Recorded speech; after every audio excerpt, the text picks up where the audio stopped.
Sit close to the hearth and let the firelight dance upon your faces, for I will speak of matters too vast for daylight chatter and too old for any parchment still intact. Long before the first canoe slit the mirror of the river, or the first mortar cracked a seed for porridge, the valley you and I call home was a naked plain, drawn with a single line of blue water.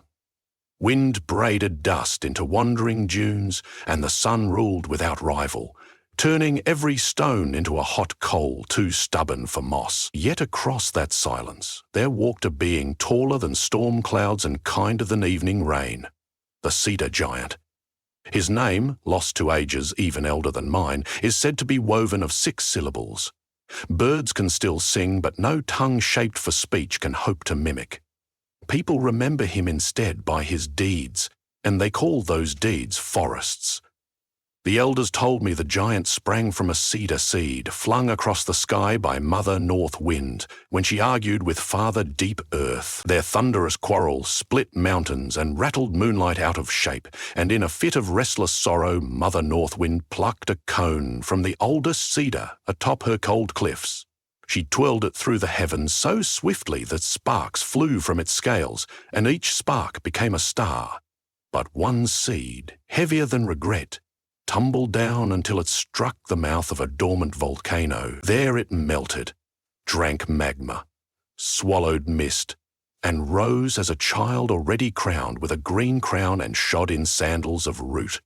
That child took one step, and where his foot pressed the ashen slope, a ring of seedlings sprang up, shaking dirt from newborn leaves as one shakes sleep from eyelashes. By the time he lifted his other foot, those seedlings had grown into a wood dense enough to hush the wind, and the cedar giant realized that each stride he took could clothe naked land in living song. He wandered then, learning the balance of his gift. An overlong pace could drown entire valleys in shadow before the dawn learned to peek through. A timid shuffle left strips of sunburned soil between groves like poorly mended fabric, so he practiced. He placed one heel upon sand and let moss gather before setting down his toes. He learned to pivot on river islands so the trunks bent just enough to strengthen the banks. Fish soon nested under the roots, painting the water with flashes of silver, and bears bowed whenever they felt the humming in the ground that foretold his coming. Every forest born of his footfalls bloomed within a single heartbeat. Some say his own heartbeat, so slow that decades fit between its thumps. And some say the heartbeat of the land itself, quickened by hope. Either way, the magic was true. Humans entered the tale next, as we always do. Pockets full of yearning, foreheads wrinkled with sorrows we barely understand. In those days our ancestors were nomads, whose fires flickered out after a single night, for there was little deadwood on the plain and still less shelter. They hunted antelope that sometimes outran their arrows, and when sickness swept a clan, it carried off more than the wolves ever dared claim. One dusky evening, while searchers followed a wounded doe too weak to flee far, they felt the soil tremble. They pressed their ears to the ground and heard what seemed a distant drum. A boy named Sorrel, youngest of the band and braver than fresh antler velvet, climbed a dune for a better look, only to see rising against a bruised sky a silhouette so grand that clouds snagged around its shoulders like timid birds. Sorrel's howl of astonishment brought the elders running. They watched the giant set his foot upon a barren sweep, and in the time between one pulse of their startled hearts and the next, dark green erupted where no shadow had lain. Saplings curved upward in urgent spirals, bark knitting around them as though invisible hands spun rope. By the moment Sorrel blinked, the grove was taller than a mast, and squirrels already dashed among its boughs as though awakening from long dreams. The hunters knew they witnessed a spirit, and they knelt, heads to the dirt that still quivered from creation's aftertaste. The cedar giant regarded them with eyes deeper than mountain tarns. He bent, and when he spoke the leaves of 1,000 unseen trees rustled in sympathy. "You are tired, children," he told them. "Rest beneath what I give, but do not cage what grows." Then he turned and strode away, stitching the horizon with another emerald seam, leaving behind an astonished hush, broken only by the crackle of newborn branches adjusting to wind. The clan built its first permanent camp beneath those cedars, trading canvas for shingles of bark, journeying less and laughing more. Springs bubbled where roots gnawed through clay, attracting deer that grew fat on rich underbrush. Babies survived winters, and old women found enough medicinal sap to coax failing lungs back from the edge. They named the grove Heartbeat Wood, and perhaps it still stands somewhere under a new name, though I have not travelled so far in years.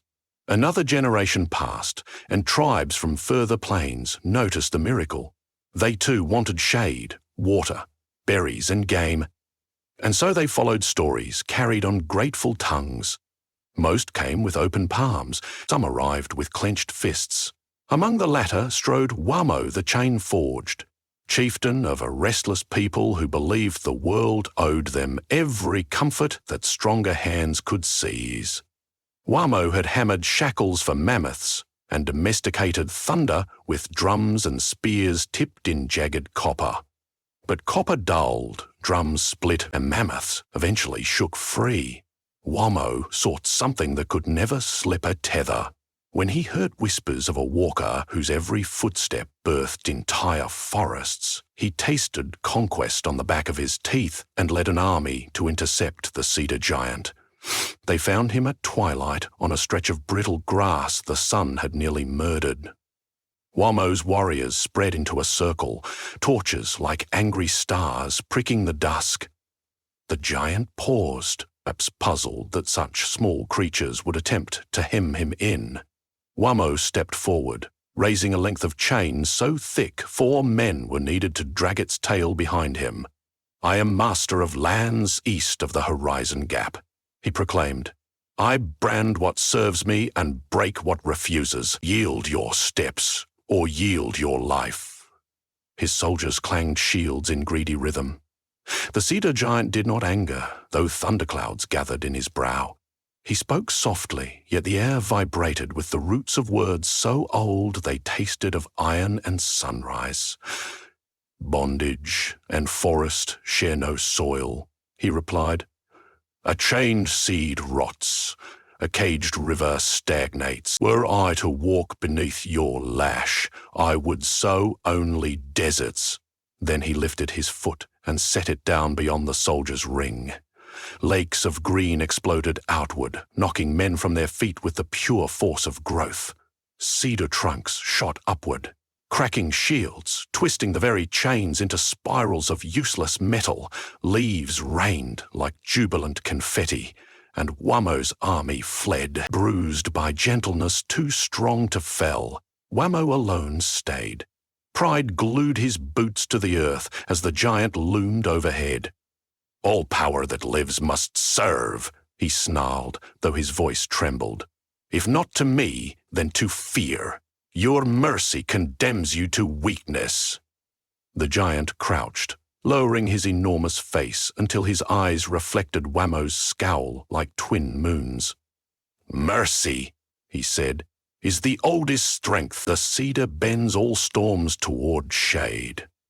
He pressed a seed upon Wamo's open palm, not by force, but invitation.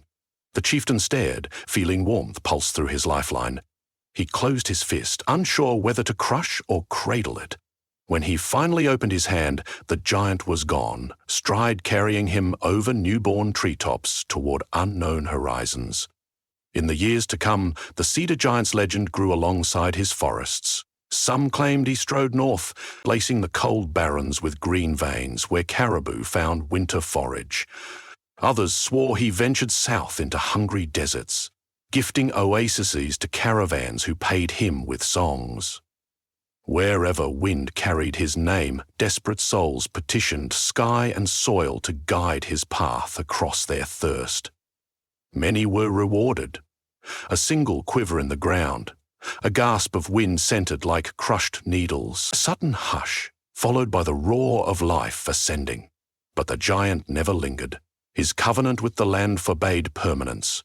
Roots might anchor trees, No root could hold him. Our own people, flush with comfort from heartbeat wood, began to forget hunger's taste and toil's ache. Grandchildren of those first hunters grew proud, proclaiming themselves forest-born nobility. They felled cedar indiscriminately, carving pillars for halls large enough to echo vanity. They scraped bark for fragrance until trunks bled sap that took seasons to seal. Sorel, grown into an elder whose beard smelled of wind-cured smoke, warned them, "The giant's gift is not an inexhaustible purse. Drip it thoughtlessly, and the purse will close." Few heeded him. One spring, a feast was planned in honor of a wedding between two ambitious families. They wished to impress guests with a banquet hall lined in freshly split cedar planks. Axes rang from dawn to crimson dusk, and the giant bowls fell like wounded drums. The cedar scent thickened the air, sweet but accusing. On the eve of the wedding, clouds rolled over the valley, and a tremor rolled under it. Elders felt the same vibration that once heralded deliverance, yet this time it carried sorrow so deep the stomach churned. From the northern ridge emerged the silhouette. Slower now, shoulders bowed beneath invisible grief. The revelers rushed out, half intoxicated, waving torches in greeting. But the giant did not raise a hand in blessing. He knelt amid the stumps, touching each raw circle of rings as though counting scars. Sorel limped forward, joints crackling like autumn twigs. "Forgive us," he whispered before anyone else could speak their boasts. "We have worn your kindness thin." The giant's eyes brimmed with sap-bright tears that never fell. Instead, they floated like amber beads, suspending memory inside them. "I ask for stewardship, not worship," he replied, voice thinned by disappointment. "A forest is a promise between past and future. Break the trunks, and the promise snaps." The bridegroom, flushed with fermented berry wine, sneered. "Forests can be replanted. Plant them again? That is your power, is it not?" The giant regarded him with a patience that made the young man's bravado crumble like rotten bark. "Power without wisdom is drought disguised as rain," he said. Then he stood, towering once more. He did not threaten, yet dread wrapped the valley as tightly as winter frost. With deliberate calm, the giant stepped across the clearing, but where his heel touched earth, nothing sprouted. No cedar, no moss, not even a weed. A heartbeat passed in silence, the ground unchanged. Another heartbeat, and still bare. People gasped, understanding at last what they had lost. Sorel sank to his knees. "Do not withdraw the green road from our children," he begged.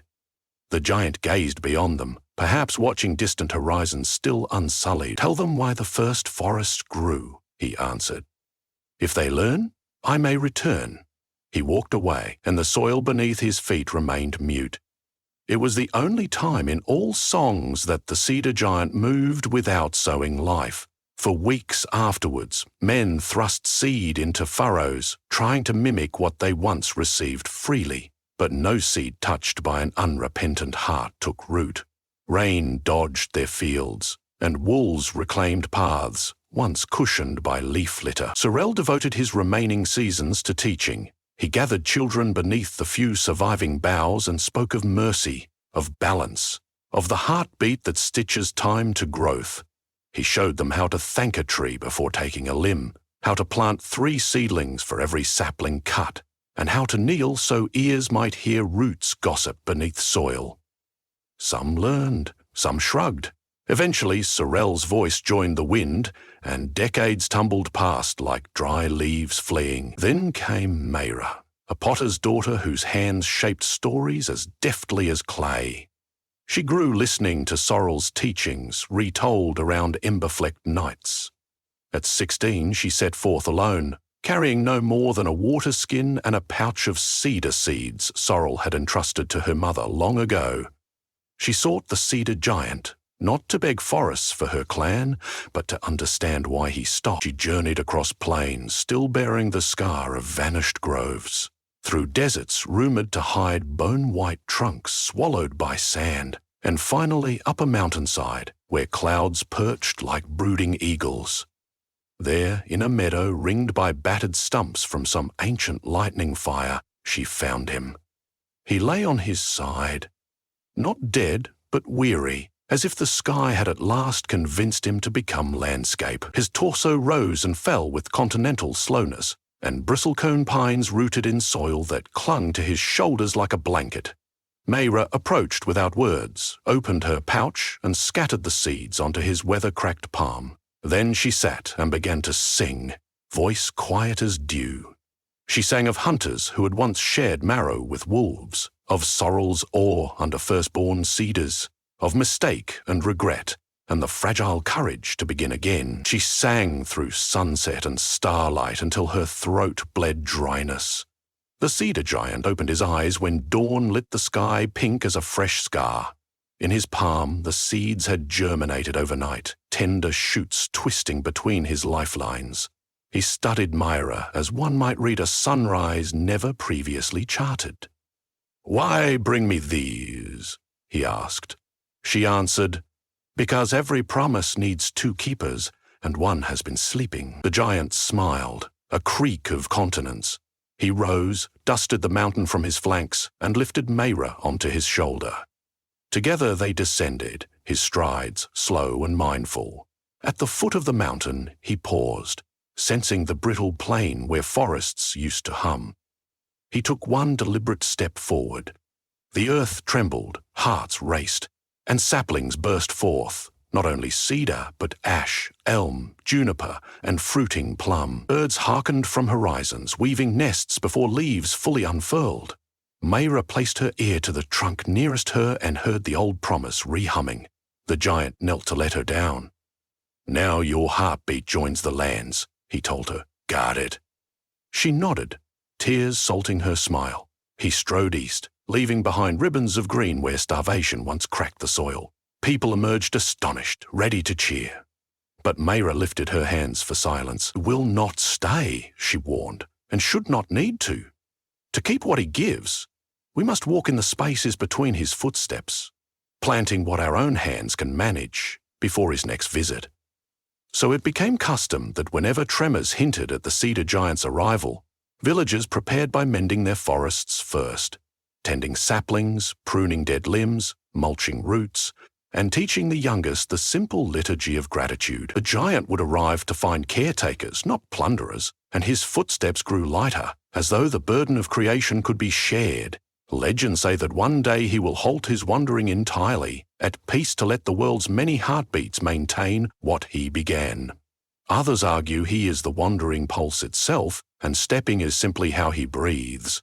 Either way, when wind carries hints of resin and distant thunder, parents still whisper, "Be ready, for the green walker nears." Now my tongue grows dry from telling. Yet before you seek your beds, remember why this tale lives in our throats. Forests do not belong to giants alone. Each time you place your foot upon the earth, imagine roots rippling behind you, eager to answer your intention.